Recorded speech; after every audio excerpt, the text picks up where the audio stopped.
Uh, I'm once again going to use my struggle with myself about a very complicated case in order to illustrate some principles about what I think our field is all about and how we need to take care of ourselves and our clients.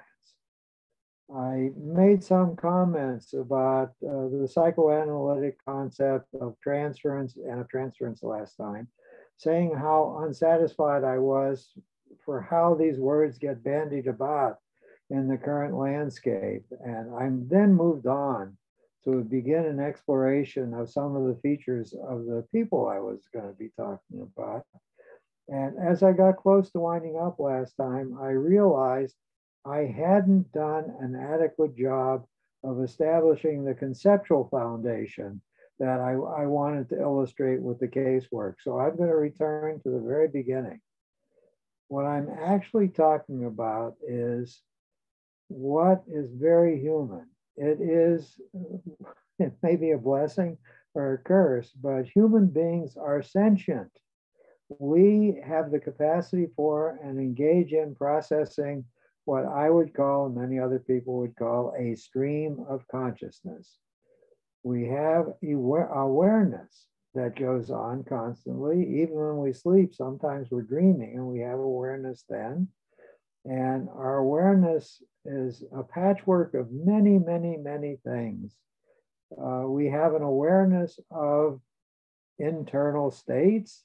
We can feel muscle aches, body pains, heartbeats. We're monitoring and feeling and responding to signals coming from our physiological being.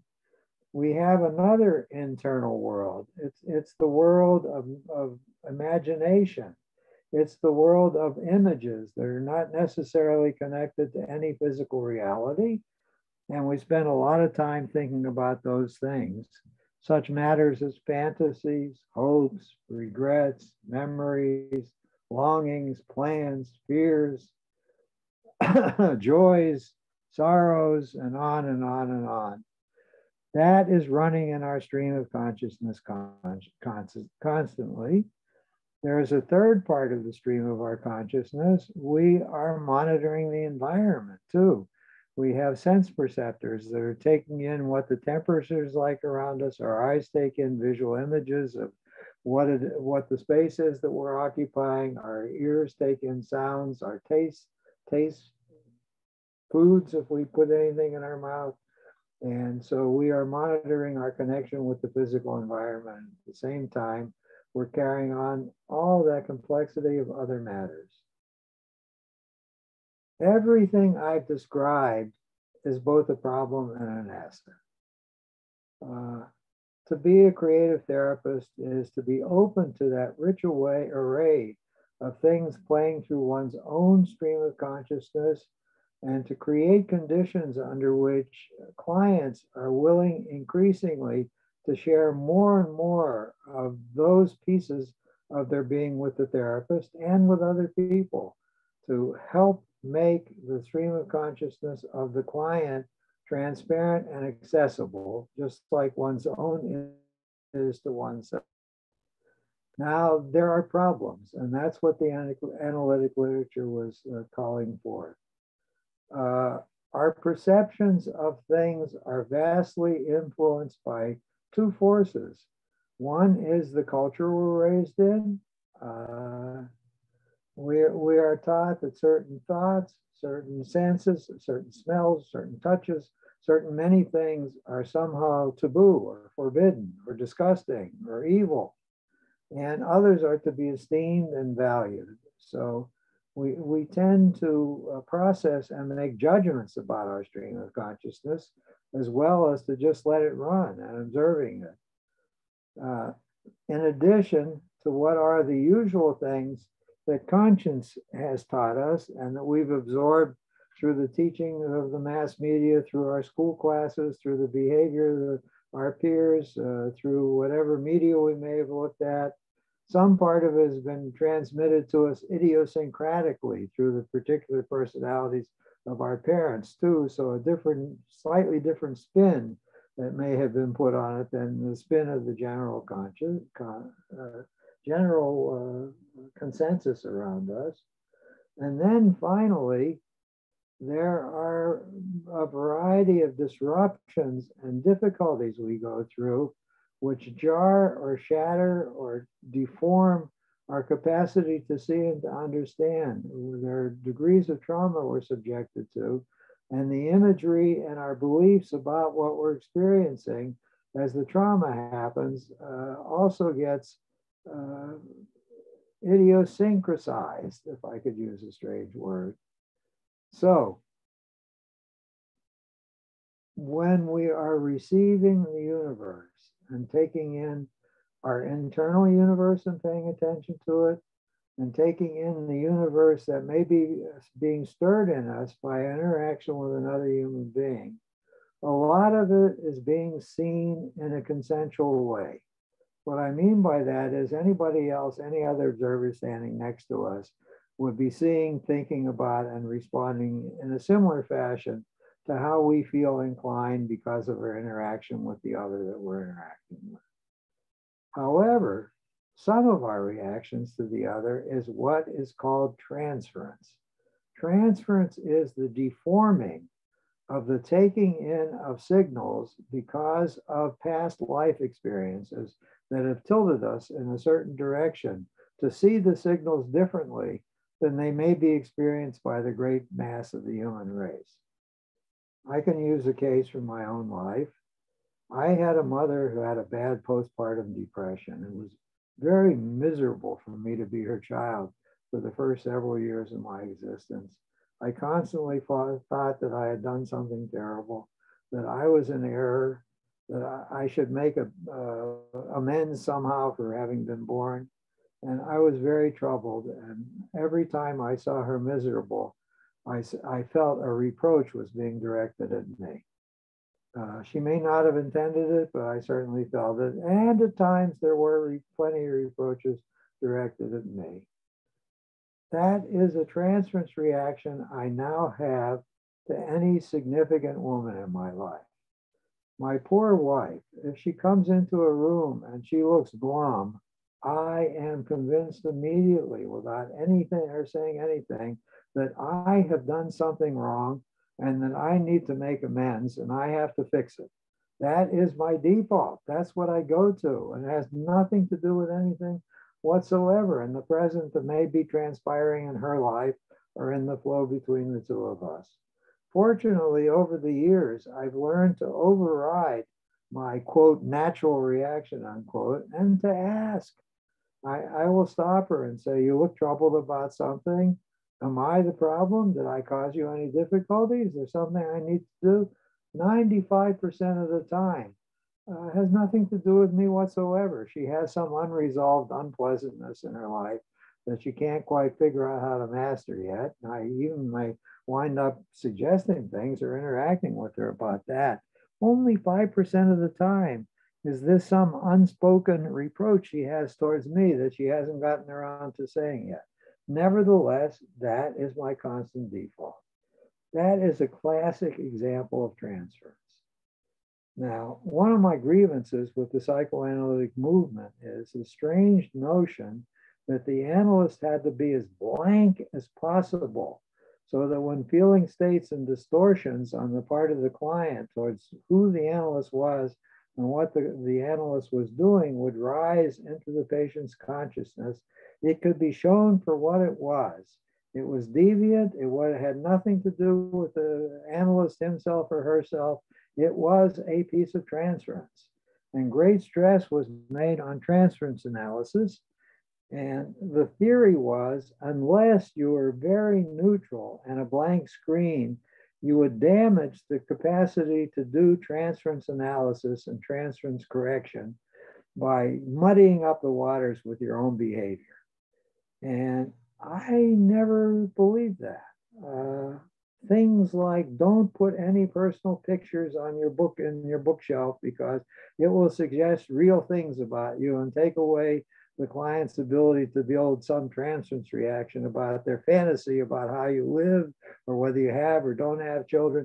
Never answer a direct question about any fact about you. There are a whole bunch of rules on how not to contaminate the transference. I became one of a small group of people who began to raise an objection and to ask a profound question. Freud talked about how shy he was and how he needed to sit behind the person being analyzed while the person being analyzed lay down on the couch and free associated, and he would remove himself and then only make a comment every once in a while. And he was always careful not to contaminate the transference. But Freud admitted that Freud himself was very shy, and he felt uncomfortable being in the cauldron of real human interactions hour after hour. So this was a way of protecting his boundaries as well as allowing the work to go forward in some thoughtful way. So Alan Wheelis, who I love, wrote an article called The Vocational Hazards of Psychoanalysis. And he took Freud to task for that. He raised the issue, was it possible to have a freely human and interactive interaction with a client where each one could be transparent about almost anything that seemed relevant to be in the discussion for that day? And he got into great trouble with his analytic colleagues for suggesting such a heresy. My comeback about that is I think about the kind of example that I gave in my own married life. I've been married for 51 years. Married couples are about as observable, transparent, and clear as any two people can be to each other. We see each other naked, we hear each other in the bathroom, all kinds of things that are semi-private or usually private or not private in a marriage relationship. And that still does not stop us from making stupid attributions about the meaning of our partner's behavior, even if we've known them for many years and have gone around the same fruitless mulberry bush over and over again. I know you're mad at me, now tell me. Or you seem terribly disinterested in what I'm telling you. Can't you pay better attention? All these damn transferential things that are carryovers from other traumatic relationships happen in a marital relationship, and it doesn't matter how long the people have been together. It is still possible to see transference, to work on transference, and to try to do transference resolution. That comes closer to what I wanted to say last time. Now, there is the concept of countertransference, and I want to hold it to what it was meant for. Freud meant that the countertransference reaction is the analyst's response to some transferential attribution being made by the client, which is not the case. Then the analyst steps in and tries to confront the analysand with what reality is, and to help the analysand to see that there's a distortion in the analysand's view of the analyst. The analyst uses his own countertransference reactions. No, I'm not being described correctly. No, he's telling me I'm falling asleep here. I'm very alive and alert. That's my countertransference to what's going on in the transference. And that serves as a basis for discussion. What we have to own, though, as therapists, is that we are in a human interaction. So we often misinterpret the meaning, the tone, the conduct of our clients, and that's not because of our, quote, countertransference. We are engaged in transferential behavior with our client. Our client reminds us of another client who was very upsetting and obnoxious. Our client reminds us of some way our mother used to complain all the time. Our client does something to trigger in us the feeling states that got welded into us and bedded down because of unpleasant experiences with people other than our clients. So what we therapists have to be always worried about is, are we making transferential irrelevancies with our clients? Are we misinterpreting who they are just as badly as they're misinterpreting who we are? And we should be open to doing self-therapeutic work about our annoyances, our disappointments, our confusions, whatever it is we're feeling towards the client, and process those to see if there are some transferential elements in what it is that's making it hard for us to progress with our clients. oh, I think I now did a fine job of introducing this topic. So I am in a complex set of interactions with not just one person, but a family. And I am now going to engage in self-reflection about the family. Some parts of it were easiest last time. I was simply giving reasonably factual information about data that had happened, experiences I had had. I wasn't into confusions yet or complexities yet, but I still have a lot of other factual information to talk about. And then I will go deeper into my privacy about how I'm hooked, how I'm bent to understand things that may not be good, what temptations I'm experiencing, what things I'm appalled about. I'll get more personal when more of the structure of the family has been laid out. I may have to have yet a third visit about this topic. So I think I said last time the family consists of a father, a mother, father age 94, mother now age 91, and three children, two older males who are in their late 60s and a younger female who's now in her early 60s, and one grandchild from the young woman, she's in her 60s. I said that I got involved with the family to begin with because the father had gotten a job, faculty member position at UCLA, was transferring away from the University of Michigan, coming to Southern California to be in a place he had never even visited and take up faculty responsibilities. He was 32 years of age then, still fairly young. And I was 29 and even younger. And the family was already remarked by a stressor in it. His wife was ambivalent about moving to Southern California. She had serious reservations about whether he should take the job.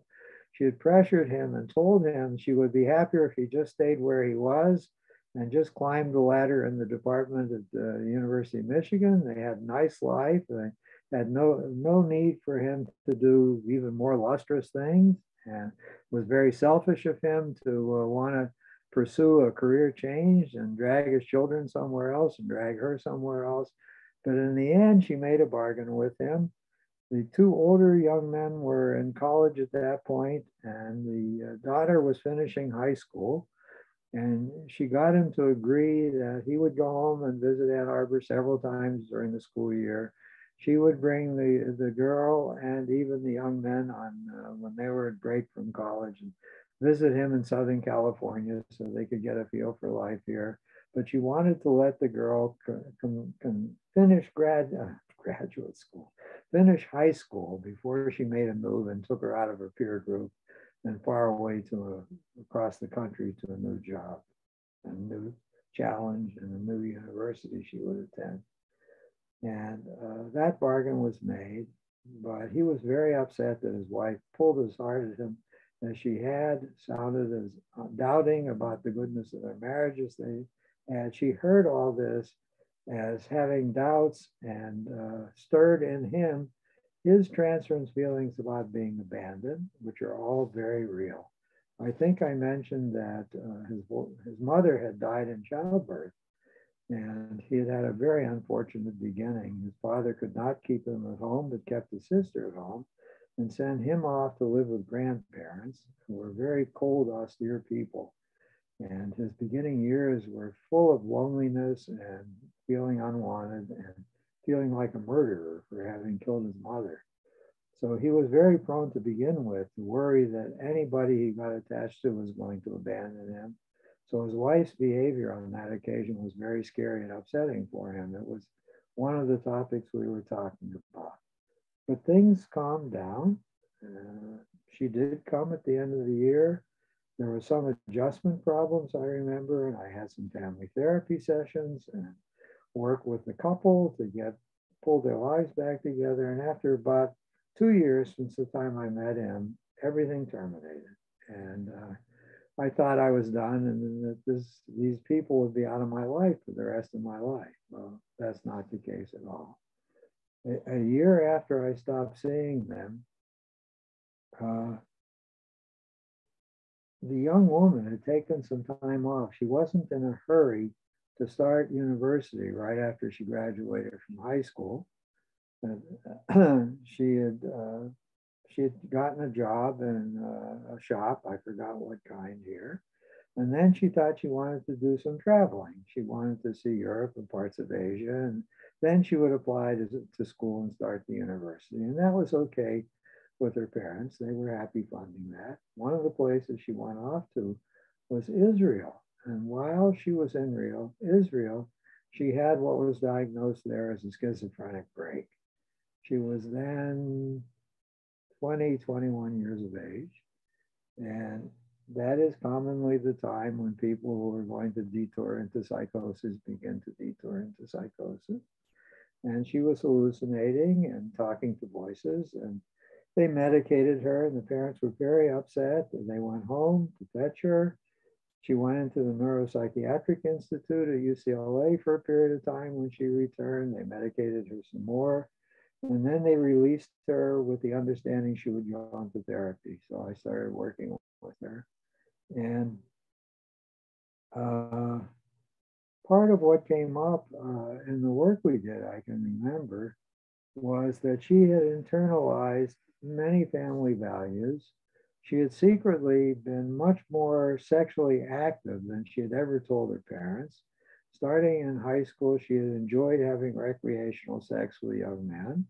While she was in Israel, she was juggling three lovers, and somehow the conjoint closeness of going to synagogue again, seeing all the religious symbols, remembering what had been taught to her in her growing up, and her own sexual behavior started to feel terrible to her. She started to feel very conflicted and like maybe she was an awful person, maybe she was a slut. And I think a lot of this contributed to her leaving reality to live in fantasy land for a period of time. So I worked with her for about 2 years, and then she started to come out of it, to become sturdy again. And she took some community college classes, and she did very well. So then she applied to UCLA, and she was accepted at UCLA, and she was proceeding well in her college classes, and she was starting to date reasonable human beings, and she said goodbye to me. And that was the end of my second long episode, few-year long episode of work with this family.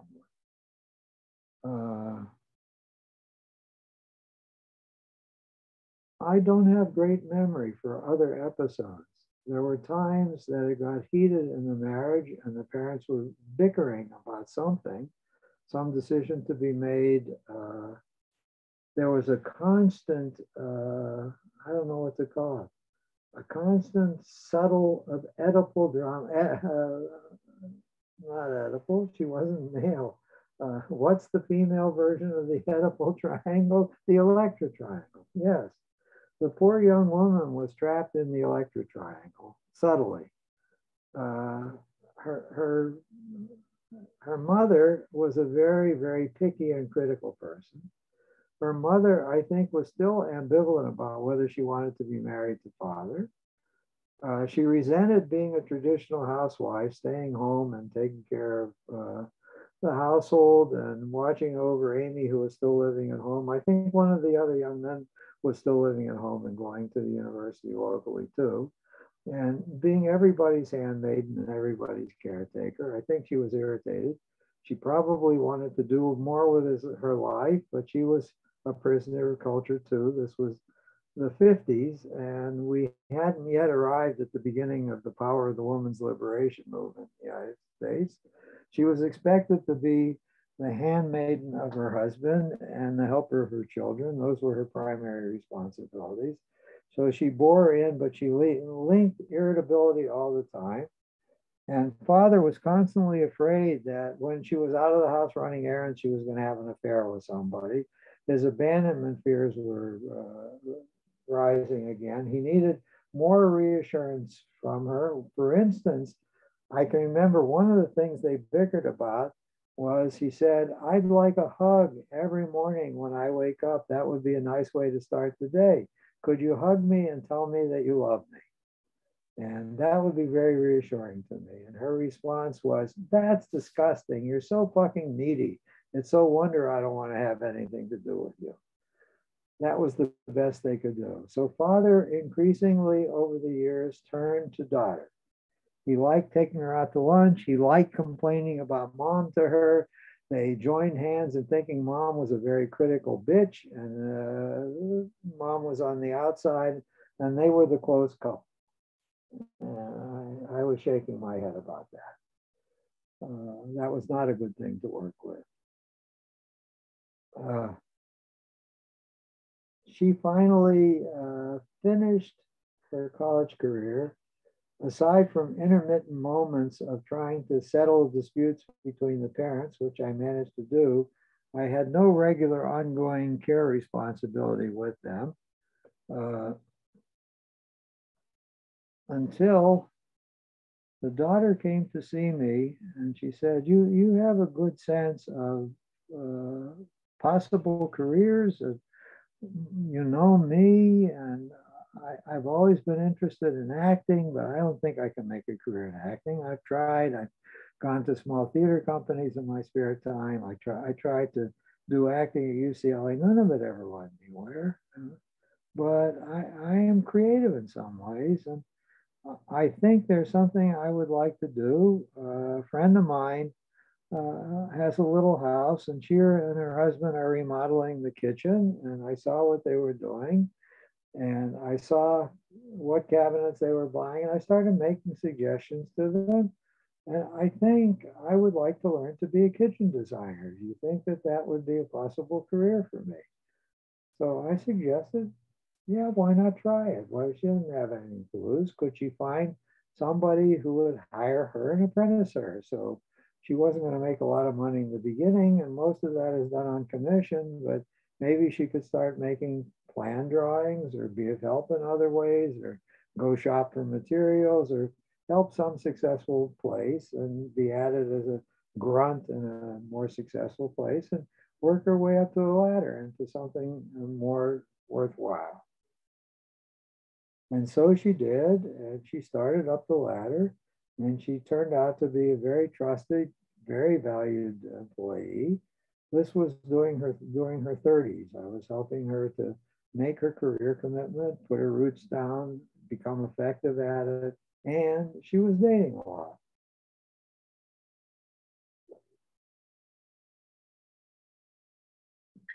And she didn't have very good dating experiences.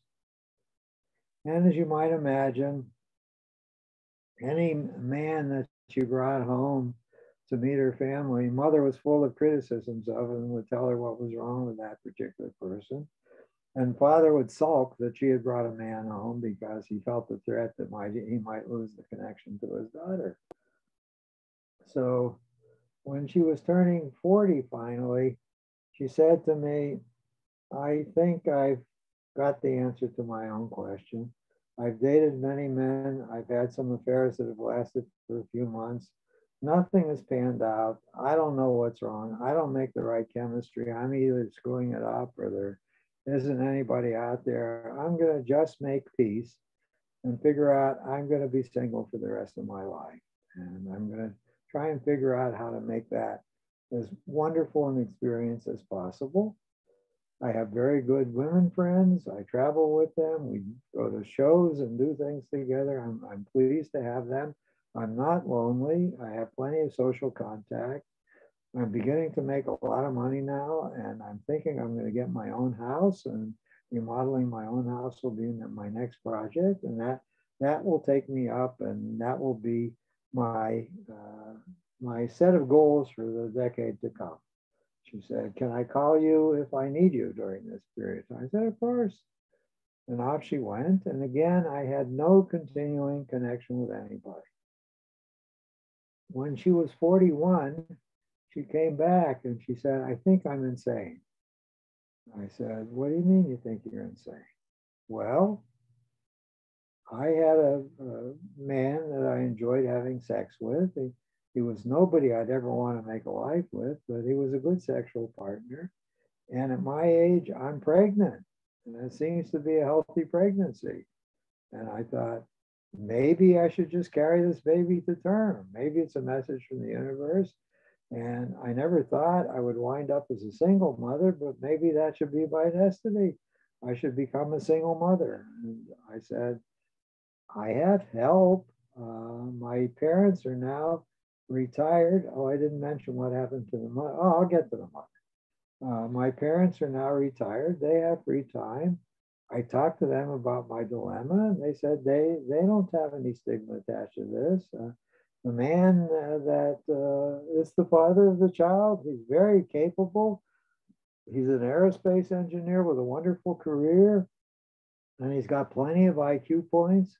It's probably a fairly special grandchild that's going to be born.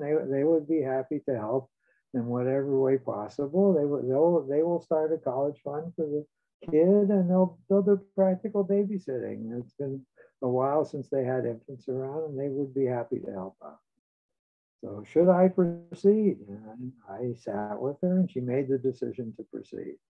And then my life continued being with her and hearing from her as she went through the pregnancy, gave birth to the child, adapted to being a single mother, put the support systems in place, returned to her career, and bought the house and started to redecorate the house.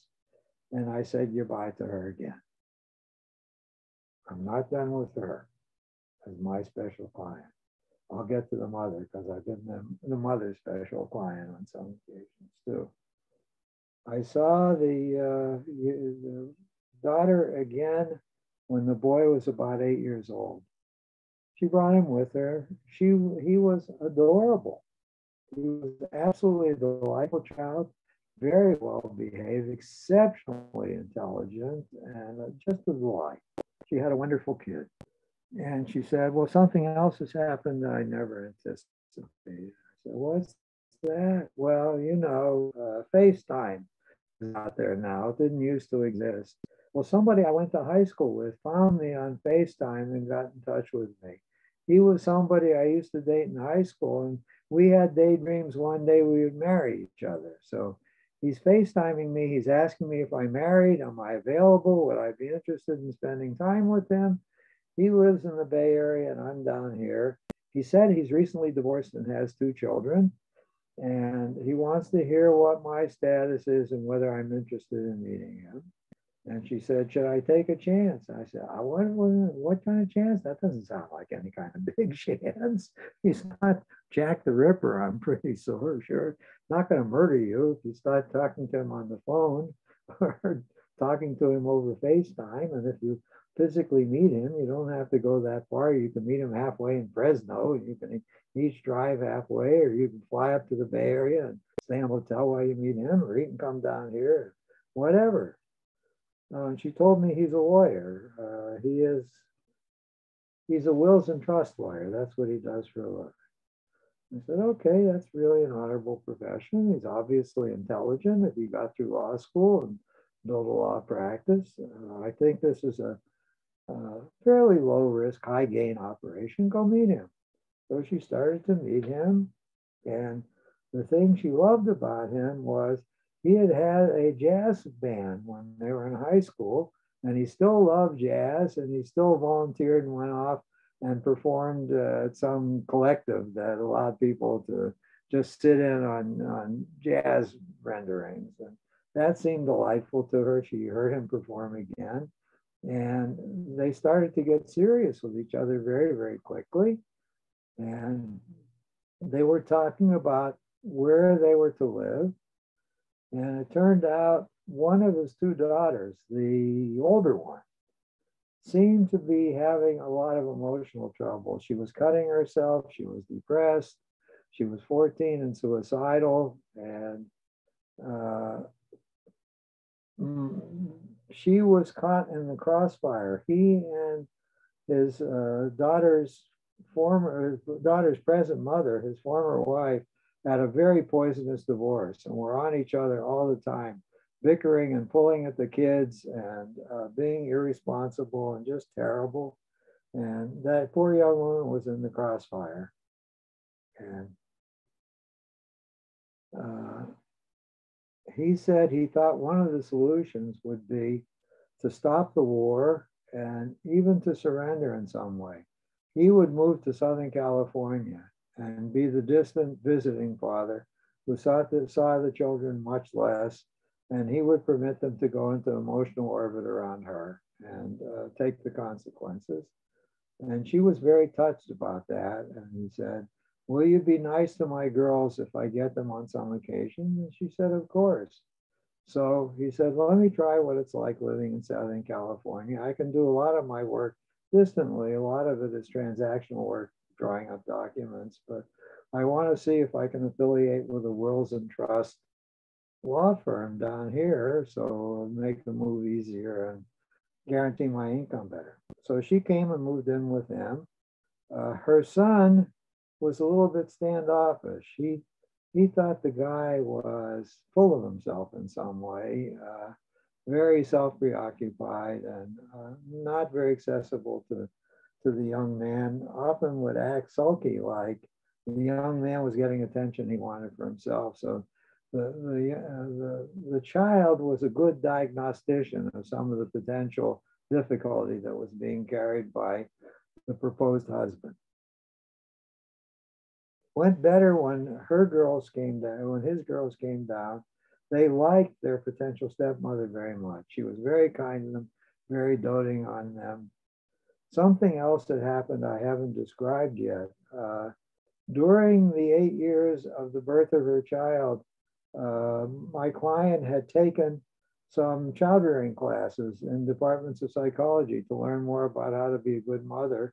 And she had liked the field of psychology, and she herself had gone back to graduate school with her master's degree, with her BA, and had gotten an MFT license herself.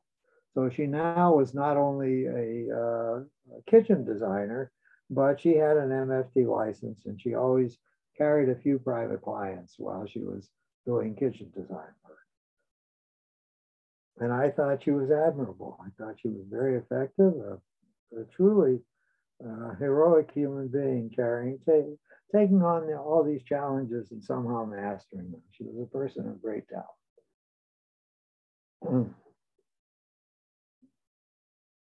It continued to get bad, however. Turns out they did marry. They had lived together for about a year and then consummated legal marriage. And as soon as they were married, he became quite demanding.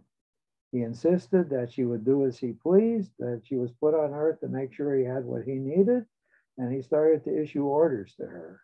And she was to subordinate her child to him whenever the three of them were together, and pay attention to him and carry out his instructions and ask her child to wait. And when his daughters were in residence, she should cater to the daughters in the same way, in whatever ways he instructed her to do, or pull away from them to be with him if it was time for her to leave them alone. He wanted to control her entire time assignation there. He asked her to close down her MFT practice. He asked her to cut back on the number of jobs she took on in the kitchen design business. He was earning plenty of money, and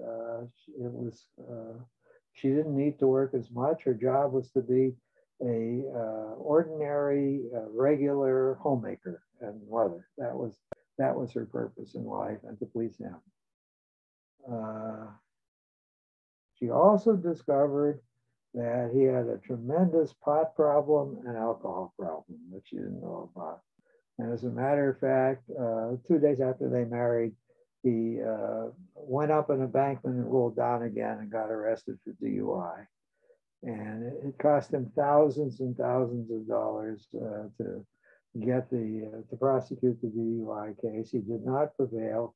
So for a year, he had to be transported by taxi or some other fashion to his place of work. And she got really disappointed and increasingly angry with him and feeling like she had made a mistake marrying him. This had been a terrible, terrible, terrible mistake.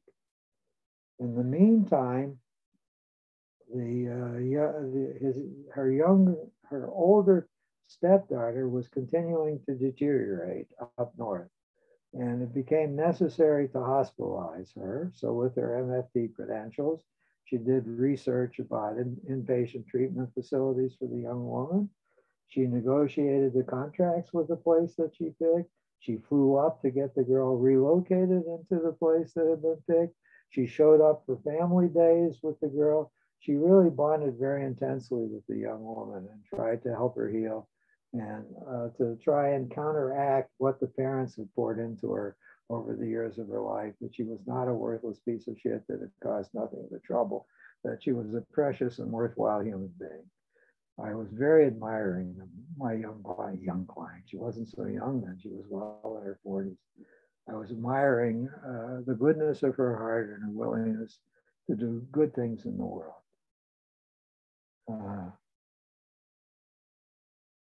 All right, I'm already into a transference issue.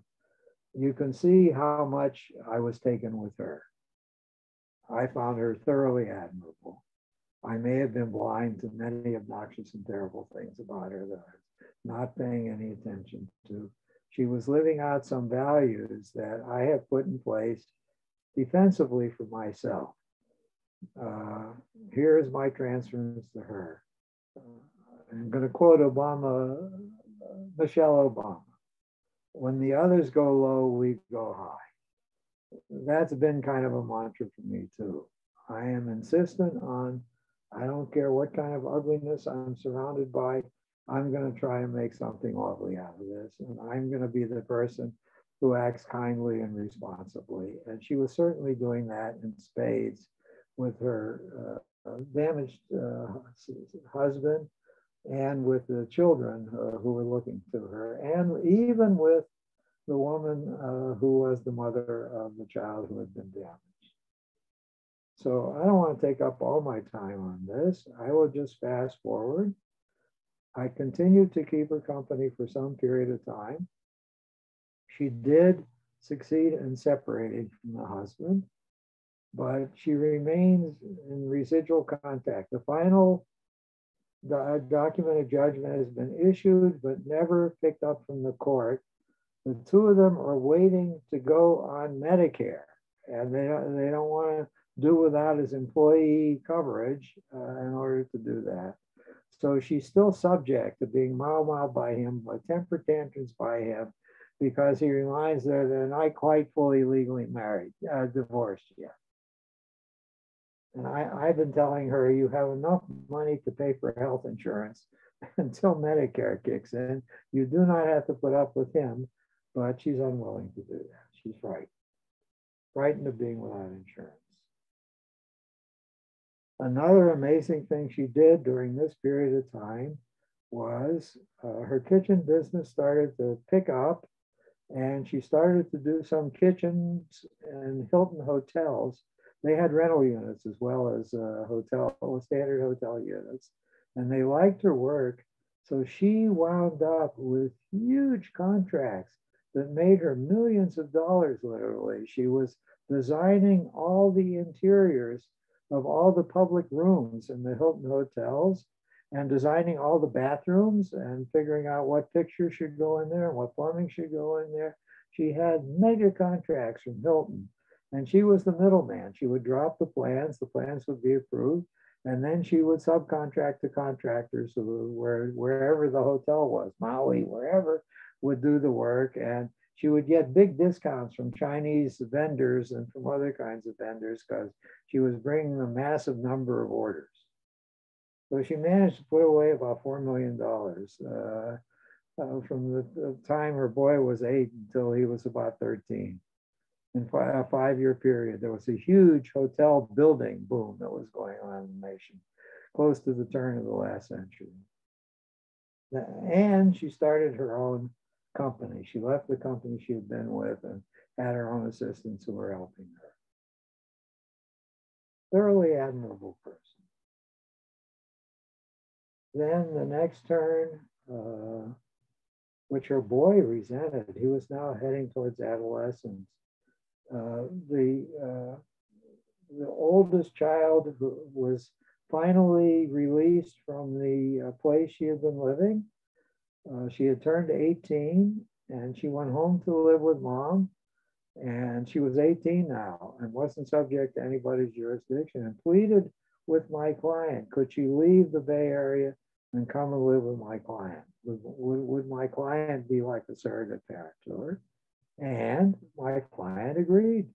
So now she had her own son, plus the stepchild who had been so badly damaged. And she fed her, clothed her, helped her to find a job, put her to work a little for herself first, helped her to find a job, kept her company while she got into courtship. And finally, when the girl was 24, she went back to college and started to do well, fell in love with somebody and went to live with her boyfriend, at which time she told my client that my client was nothing but a piece of shit and she never wanted to see her again. And suddenly, what seemed like a bolt from the blue threw her away. And my client has not seen or been with her or had any contact with her ever since. Strange part of my narrative. Final piece of information about my client.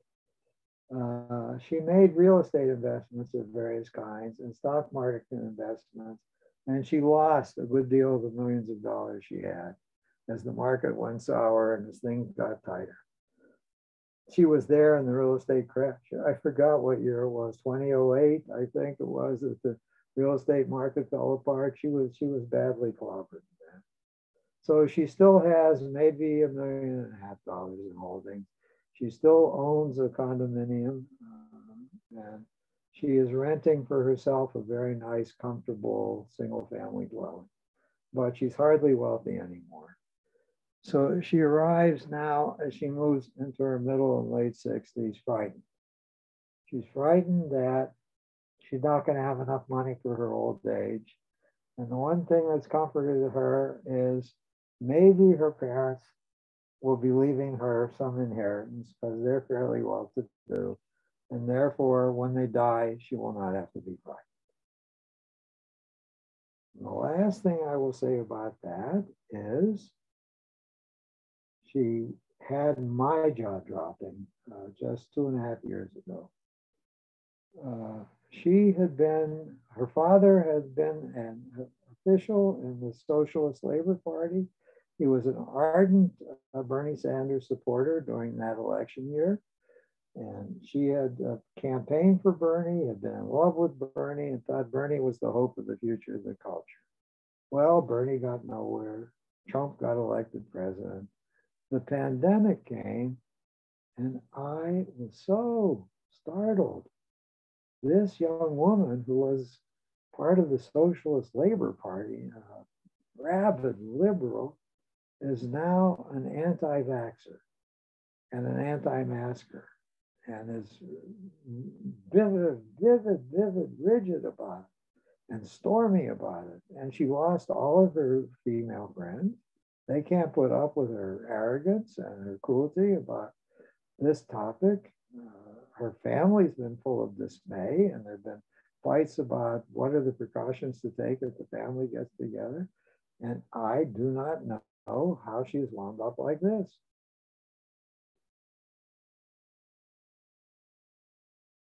Moving on. The wife. During the 1970s, maybe, when the couple was in trouble again, I did some couples counseling, and it was so apparent that the wife was so resentful and so bitter. I said, you're not enjoying being married. What would you like to do with your life, with your time? Maybe something's negotiable. Maybe you just don't have to be stuck in the chores and meaningless duties you feel like you're doing.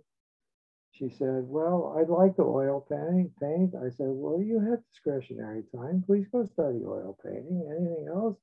She said, well, I have a brain. I've always thought I would like to get a PhD in education.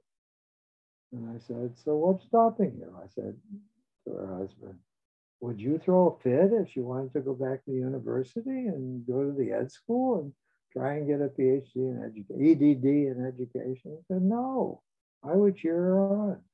So that shift happened And that allowed the two of them to live in peace much better. She was now engaged with two things that were nourishing her soul in some way. She was a good student.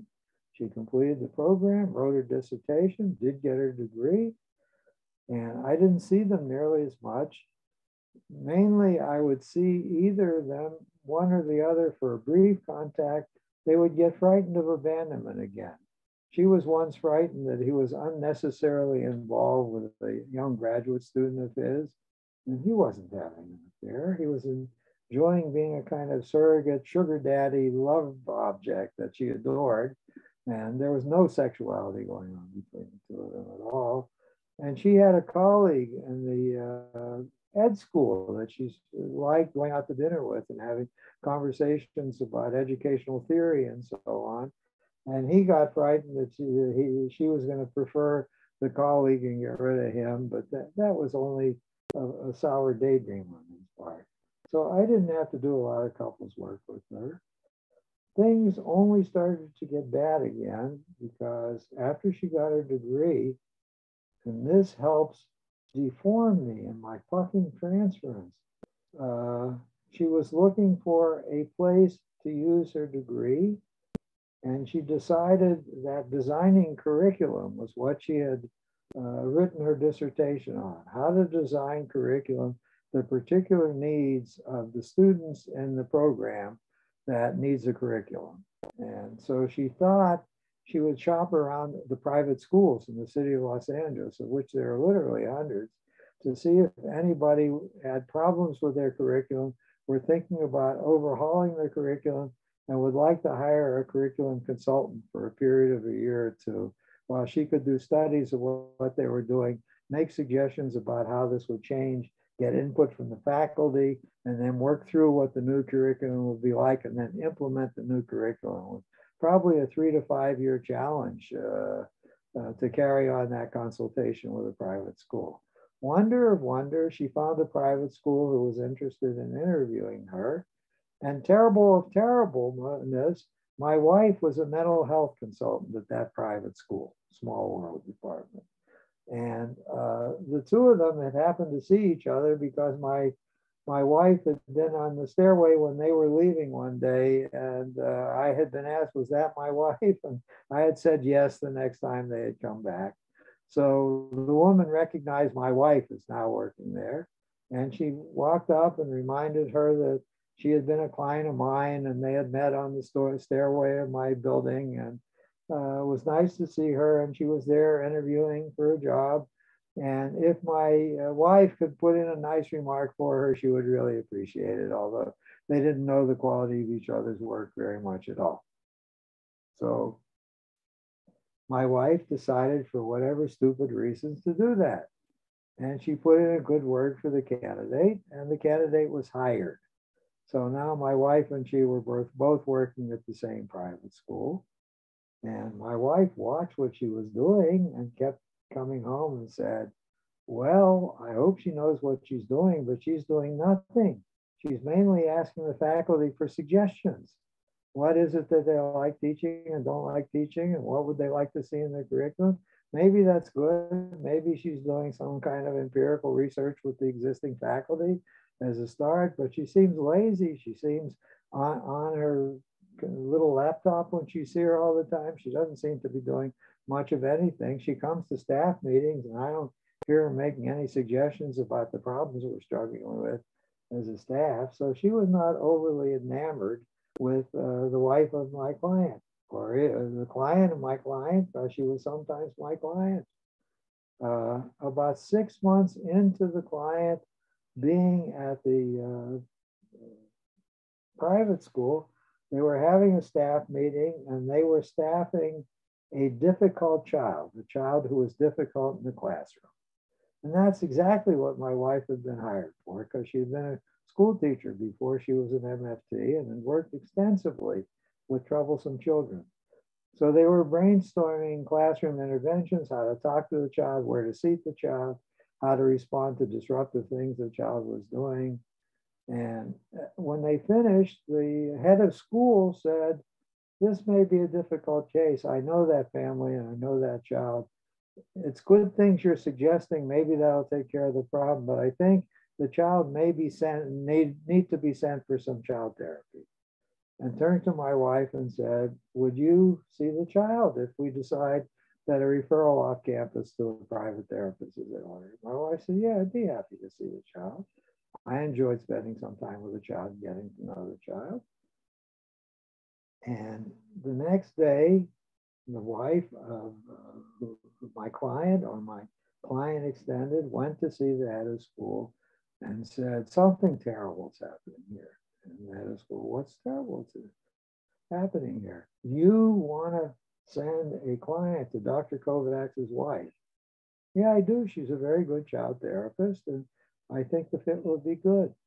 That's a conflict of interest. She works here. You can't refer to anybody who works here. You have to send her to a stranger. She said, you're being unethical if you do that. She got really, really huffy. And she kept nagging and nagging and nagging the head of school that she was going to report the head of school to the school accrediting authorities for corruption and for nepotism. And she better fix her act. And my wife got canned. She was sent away, and her role as the mental health consultant to the school was taken away from her. Never again was a referral made from that school to any other subsequent mental health consultant. Now, that did not endear the woman to my wife. So for years, I've heard comments about the betrayal. I'm sure that paints my picture of who this person is. I'm not terribly happy with her behavior. And by the way, she herself got canned about 2 years later. And so, but that's part of the experience I carry when I think about being helpful to her or talking to her in any kind of thoughtful fashion. I have to deal with my own wounded transference now about who she is and how she conducts herself. Final comment, working with the family. This will be the last background thing. And then I think I will talk about this next week, getting into myself like I've started to again, with what deforms me and what makes it hard for me to decide. And what do I think the issues are that need to be addressed? The last return to my being very involved with the family happened after the father's retirement. It hit him like a ton of bricks. He had nothing meaningful to do anymore. He was at loose ends. He started to get morose. I don't know if I mentioned this last time or not, but he had 2 knee replacements, neither of which was terribly successful. So he lives in chronic pain now, and he is incapacitated in many ways.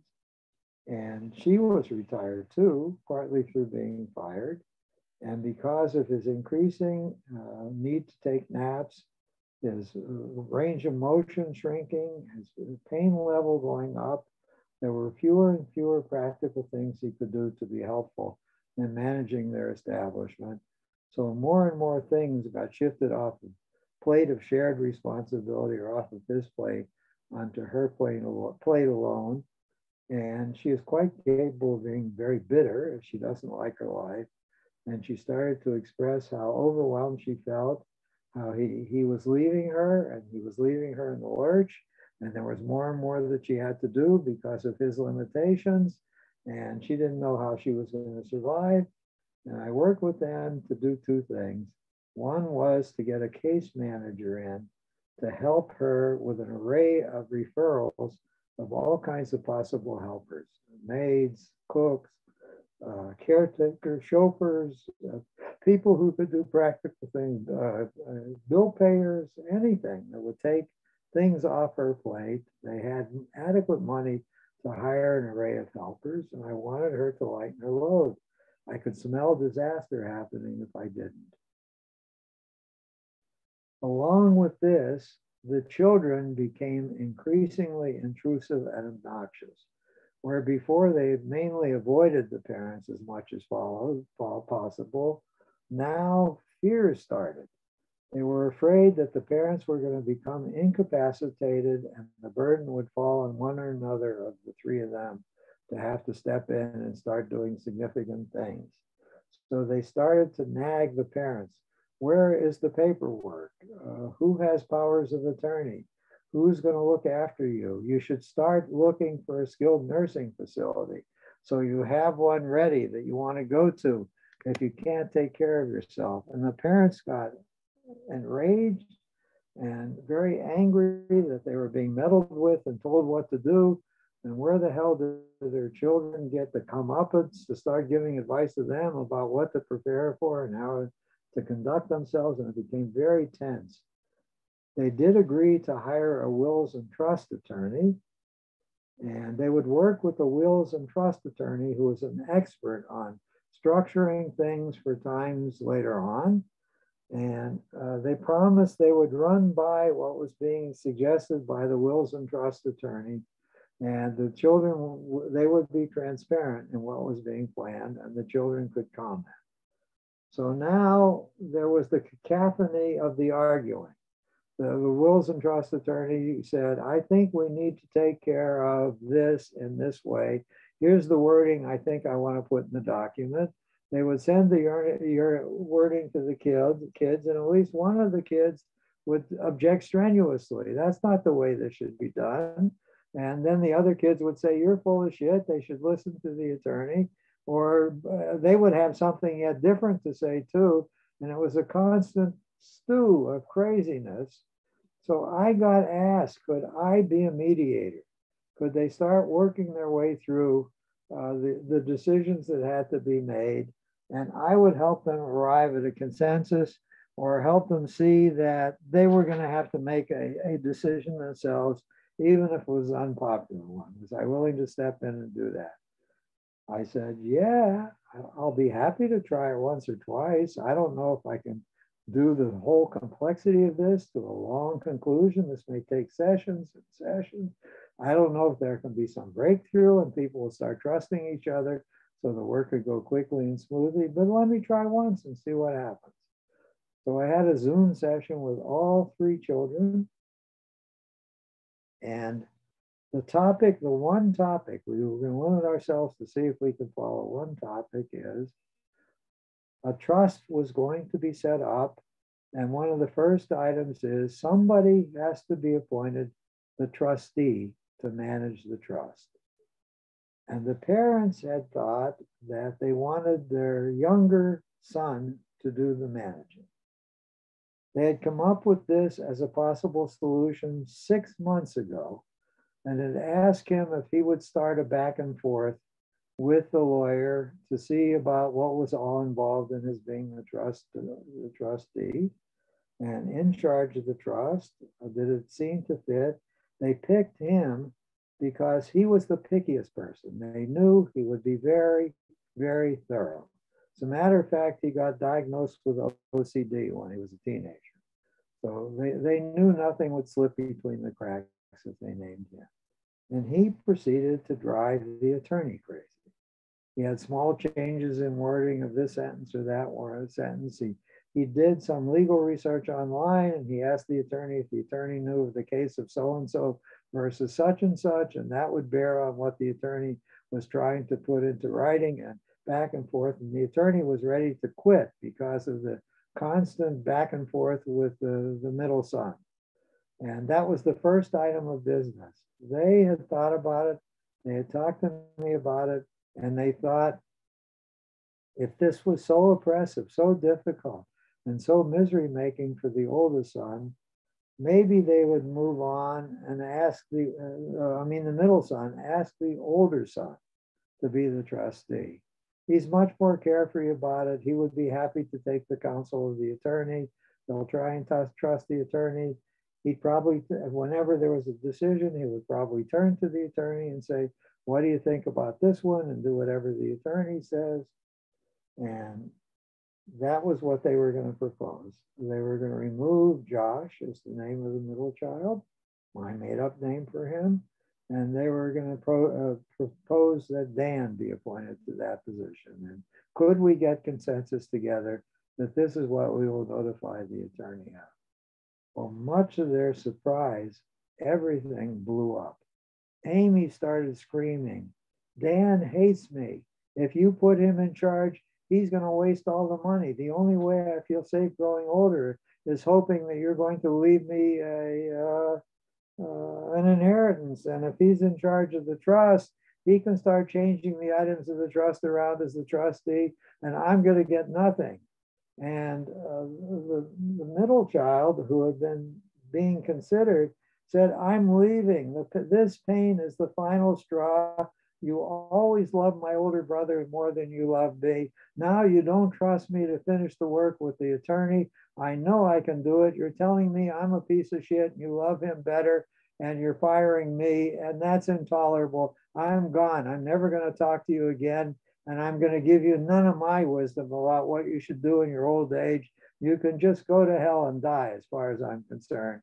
And he turned off our Zoom meeting with us. And that was the last attempt I did or tried to do any family therapy with him. And that's where I will stop for today, and I will throw this open for any discussion. Do you have a few hours? I will have more time next week too. I will be picking your brains about what to do with all these people. Oh my gosh. I like how you can still get yelled at any time. It's nice. It's even all across generations and in all these situations. When your wife was dismissed from the private school because of the complaint, was there any thought that she was not your wife, but I'm sure your wife is, but your client was in love with you?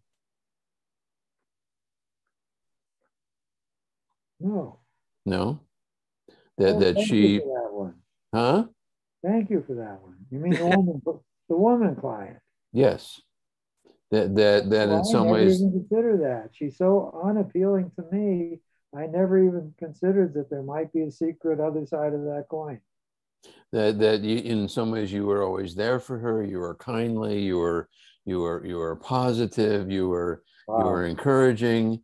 And then in some ways that she noticed, okay, well, but he's taken, he's married, and in some ways maybe she wanted to get rid of your wife, at least in terms of on some symbolic way. Wow, thank you for that. That is really eye-opening for me. Talk about being blind to one's own transfer. Yeah. Oh, God.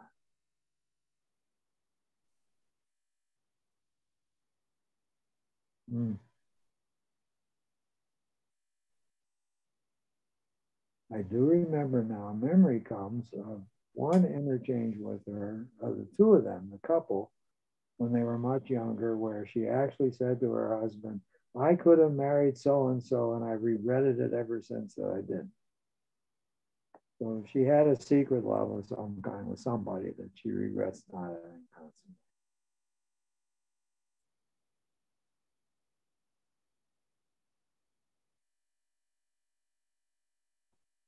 Maybe she thought she should have married you.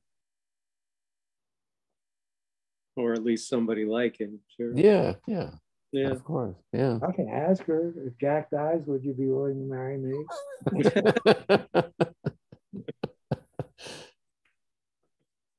Oh, I'm now remembering, both my wife and I got some comfort from something. The temple and the private school connected to the temple was in the process of a rapid cascading change. It had been a temple of liberal Ashkenazi Jews, wealthy liberal Jews from Eastern and Central Europe. And there was an influx of Persian Jews flooding into the place, taking over committees, taking over annual memberships. And the whole feeling of the place was changing rapidly. They wanted the school curriculum changed yet again in different ways. And the head of school herself felt like her days were numbered, which they were. Mm.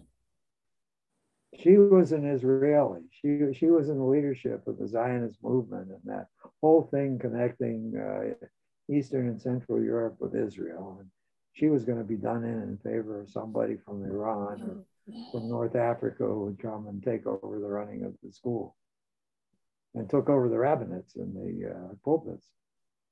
So my wife was not too sad on being sent out of there.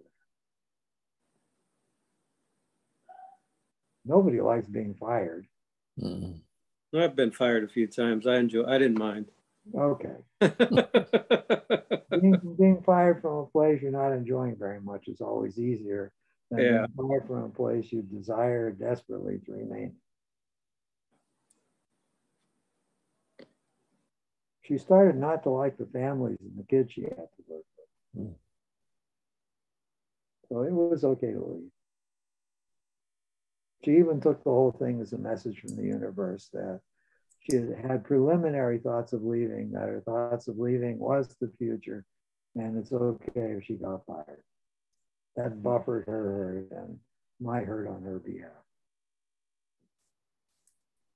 But you know me, when people are very punctilious about what the meaning of ethical responsibility is, that just enrages me. Mm-hmm. I have enough trouble with the members of our group that want to make sure they cross every T and dot every I.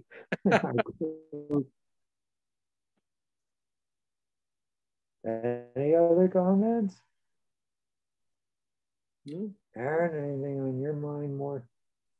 I do just marvel at the length of the case in a way that what a unique experience you've had in many ways to be able to work with someone and intergenerationally and then after all that amount of time still being able to quite cogently and intelligently introspect on it. It's a real gift.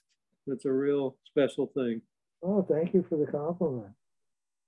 As a matter of fact, the fact that I have such a long history with them in some ways is oppressive. It makes it seem even more important to me that I hang in and be useful. I can't just let go after all this time. Yeah. I feel like I'm being asked to preside over the rearrangement of the pieces of this family into some kind of fashion that will allow them to live in reasonable peace for the rest of whatever life is permitted to them. And I don't know if I can arrive at that destination. I have thoughts about what the pieces might be, but I need to do more speculative work about myself, like we're doing here, before I even start trying to fix on what the pieces might be. Yeah. So Scott, thank you very much for the precious gift you gave me today. Sure. All right, I'll be back with you next week. Okay. Bye. See you all. Bye.